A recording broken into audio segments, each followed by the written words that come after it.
Masih di Apa Kabar Indonesia Malam pemirsa, saya kembali ke Bang Daniel. Bang Daniel, ini kalau kita melihat jemaah haji swasta, keterlibatannya dan juga penggunaan untuk kampung haji tersebut nantinya akan seperti apa Bang Daniel?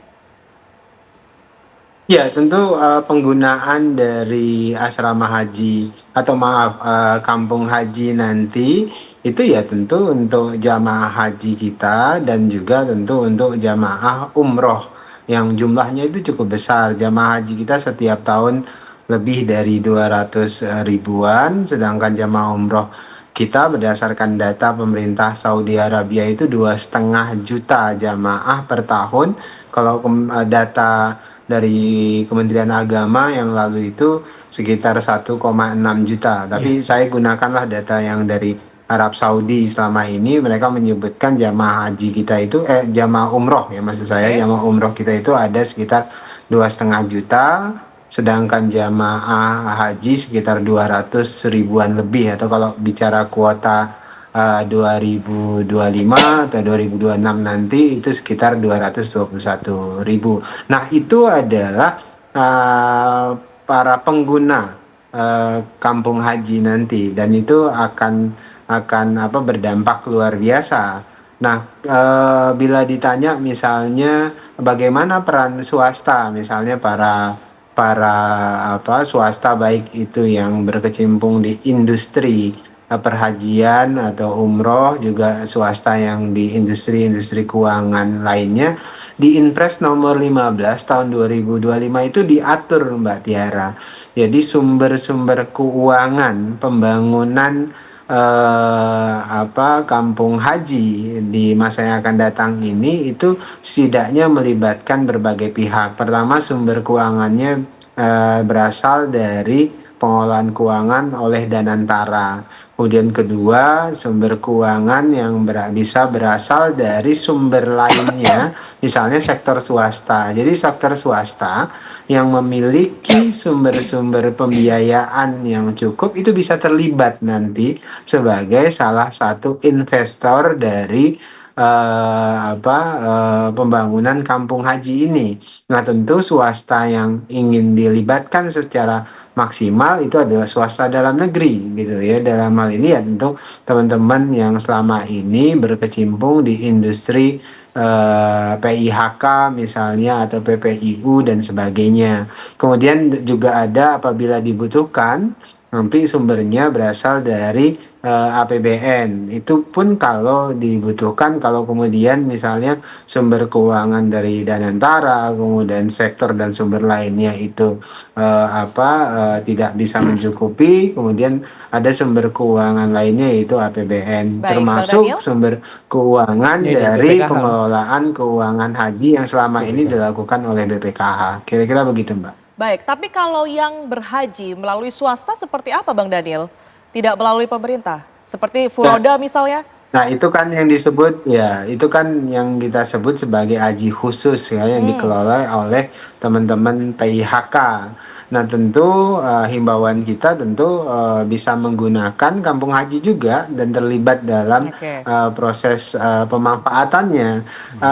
Kami sedang nanti juga ketika proses pembangunan akan bicara apakah kemudian nanti kampung haji ini seperti layaknya hotel, ada kelas-kelasnya, karena kan teman-teman PIHK ini Hmm. terutama haji khusus mereka kan Standar mengenakan tarif standarnya yang beda, berbeda SPM. dibandingkan dengan haji reguler. Oke. Nah, nanti kita akan diskusi lebih lanjut apakah kemudian kampung haji kita ini hanya hanya mencakup satu kelas saja, atau kemudian ada kelas-kelas yang bisa menampung kelompok-kelompok yang ikut di PIHK, kan yang dikelola oleh Mas Wawan itu relatif orang-orang yang membayar lebih mahal, kira-kira begitu dibandingkan dengan haji reguler. Yang Baik, Bang jelas Daniel.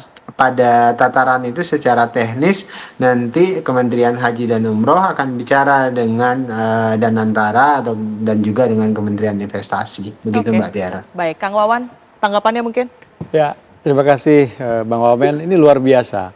Kalau kami sebagai pelaku penyelenggara ibadah haji khusus dapat diakomodirkan untuk mengisi kampung haji dengan kelas tertentu, karena kami sesuai undang-undang pun terdapat standar pelayanan minimal ya untuk ibadah haji khusus, yaitu bintang 5, dan pastinya kita menunggu kampung haji Indonesia ini terobosan-terobosannya ya. Kalau kami diberikan kesempatan untuk masuk, insya Allah kami akan siap, karena pasti ini akan memangkas kos kami ya. Paket ibadah haji khusus pasti akan reduce ya harganya. Termasuk umroh. Dan termasuk umroh juga Kang Ade pastinya. Baik. Ya, kami sangat menyambut baik ya. Mudah-mudahan tanggal 30 Oktober nanti kita menang tender. Menerima kabar baik. Ya, menerima ya. kabar baik dari Bang Wamen. Insya Allah kita berdoa bersama. Inilah terobosan dan juga Baik. kebanggaan kita sebagai rakyat Indonesia. Oke, Terima Pak kasih. Ade, tapi kalau ada rekomendasi yang mungkin barangkali bisa diberikan untuk pemerintah gitu ya, skema atau prioritas yang seharusnya bisa diutamakan bagi mereka yang bisa menggunakan kampung haji tersebut, menikmati fasilitasnya, ini seperti apa? Ya, tentunya gitu. Tadi yang disampaikan oleh Pak Wamen pada Bang Daniel, ini kan harus ada solusi alternatif ya. Ya. Kalau misal tanggal 30 kita misalnya dalam pahitnya kita tidak dapat, maka plan B-nya adalah tadi harus segera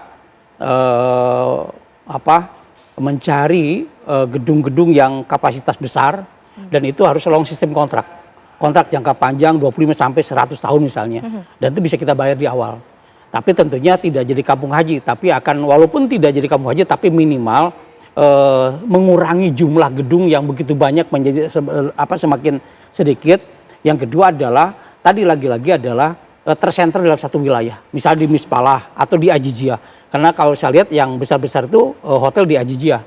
Mungkin di Ajijia bisa kita jadikan sebuah kawasan terpadu haji Indonesia, walaupun gedungnya beda-beda. Tapi kan gedung itu biasanya ada kapasitasnya tersendiri. Sementara dari tahun ke tahun biasanya jemaah haji dari Indonesia insya Allah meningkat gitu ya. Nah ini siapa yang diutamakan terlebih dahulu menurut Anda? Ya, yang pertama kan ini adalah kaitan dengan semuanya adalah jemaah haji Indonesia. Tidak boleh dibedakan. Adalah orang yang punya paspor Indonesia, punya hak yang sama. Cuma dalam kapasitas kita pembedaannya, karena ada haji khusus yang perlu ada pelayanan khusus, maka tentunya kampung haji ini menjadi prioritasnya adalah haji reguler.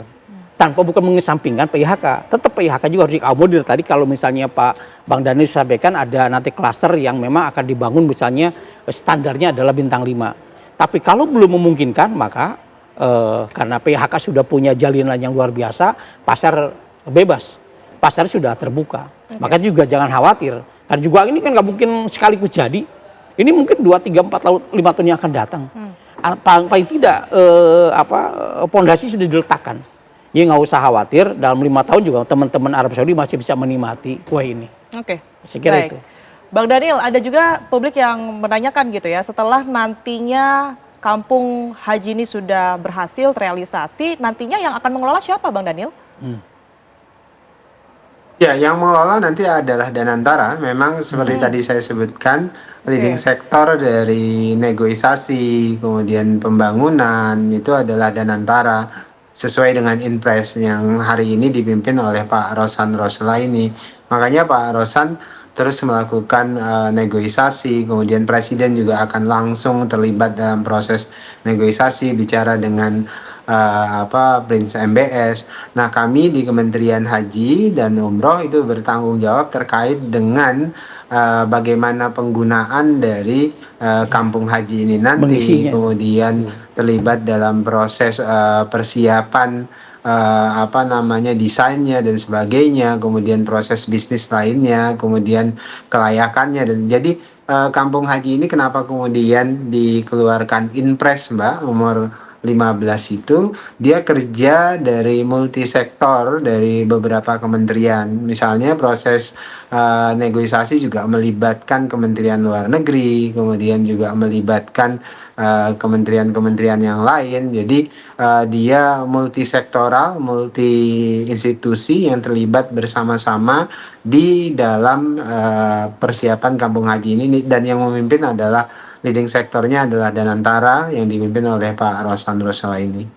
Baik, tapi untuk peran pemerintah sendiri untuk melakukan pengawasan misalnya berjalannya pembangunan kampung haji ini berjalan dengan baik dan juga pemanfaatan bagi masyarakat agar tidak ada hal-hal yang kemudian ini bocor atau tidak diinginkan begitu ya Bang Daniel, sejauh apa peran pemerintah ini kalau nantinya tetap akan dikelola oleh Danantara?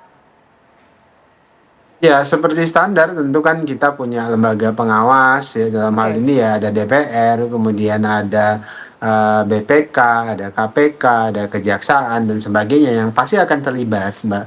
Nah, dalam proses operasionalnya kan ini akan menjadi entitas yang akan dikontrol oleh Danantara nantinya. Dan tentu di Kementerian Haji dan Umroh itu adalah sebagai user yang menetapkan standar seperti apa kampung haji itu digunakan dan seperti apa ekosistem yang ingin dibangun di kampung haji tersebut. Seperti saya sebutkan tadi, kita ingin pastikan kampung haji itu akan mempermudah pelayanan pelaksanaan ritual haji dan umroh.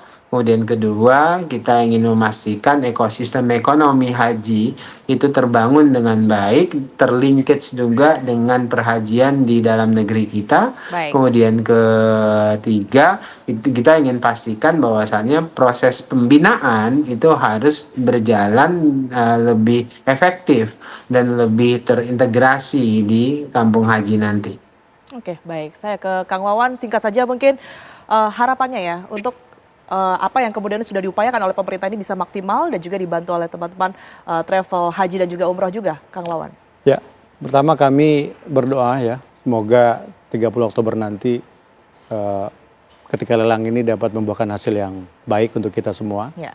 Karena ini menjadi sebuah semacam tonggak sejarah ya bagi bangsa kita memiliki satu kawasan khusus yang dapat kita banggakan bersama.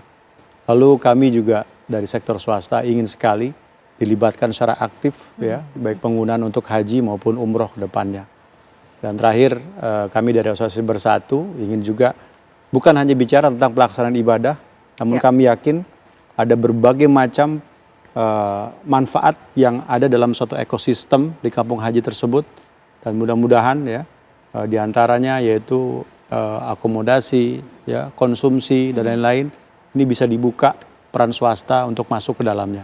Jadi kalau bicara usaha di bidang perjalanan ibadah haji dan umroh, kami juga bisa dilibatkan secara aktif untuk berkontribusi terhadap ekosistem di kampung haji nanti. Begitu Kang Ade ya. Oke, Terima kita kasih. harapkan semuanya turut berkontribusi begitu ya Terima untuk kasih, perbaikan terima kasih. tentunya. Pasti. Pak Ade, singkat saja mungkin apa yang harus dilakukan pemerintah ya agar seluruh, karena ini kan mega proyek dan besar sekali tentunya proyek raksasa, apa yang nantinya bisa dilakukan agar seluruhnya berjalan dengan sesuai rencana, lagi-lagi bermanfaat untuk masyarakat? Ya tentunya ya harus haji ini tidak boleh takabur lah. Oke. Harus dengan hati. Dikelola dengan hati tujuannya baik untuk tamu-tamu Allah. Dan ini tentu efeknya adalah dampaknya kepada jamaah pasti dua akan terjawab. Karena kos paling besar di haji kan dua. Penerbangan sama akomodasi. Minimal akomodasi sudah terjawab kalau ini terwujud. Artinya mimpi Pak Presiden bahwa kalau tahun lalu adalah BPIH atau BP masih besar. Kalau sudah ada kampung haji, kamu akomodasi sudah terbangun, gedung sudah ada, maka kos pemondokan akomodasi akan terkurangi dengan signifikan. Sehingga dikatakan haji akan murah. Haji Maka akan itu kami murah? menunggu masyarakat sangat percaya bahwa suatu saat kampung haji ini akan menjadi sebuah perwujudan nyata untuk kado untuk bangsa. Dan jamaah menantikan itu. Oke. Dan saya sangat mimpi sekali bahwa ini adalah sudah digagas lama. Hari ini sudah ingin terwujud.